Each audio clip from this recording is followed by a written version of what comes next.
اعوذ باللہ من الشیطان الرجیم بسم اللہ الرحمن الرحیم اللہم صلی علی محمد وعلی آل محمد کما صلیت علی ابراہیم وعلی آل ابراہیم انک حمید مجید اللہم بارک علی محمد وعلی آل محمد کما بارکت علی ابراہیم وعلی آل ابراہیم انک حمید مجید۔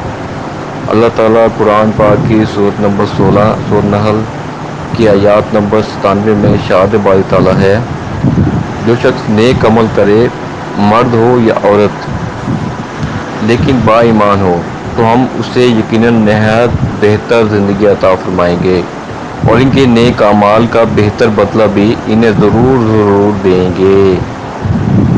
تفسیر ہے میں مرد اور عورت دونوں آ جاتے ہیں، مگر پھر دونوں کا خالص الگ الگ ذکر فرمایا، تاکہ نہ عورتیں اپنے آپ کو کمتر یا محروم سمجھیں، نہ کوئی اور انہیں ایسا خیال کرے۔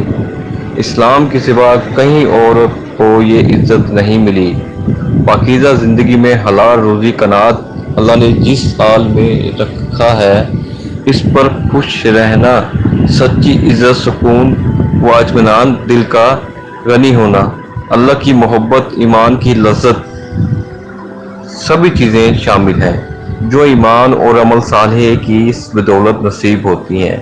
ایمان یا عمل صالح یا دونوں سے محروم لوگوں کو یہ چیزیں کبھی حاصل نہیں ہوتی۔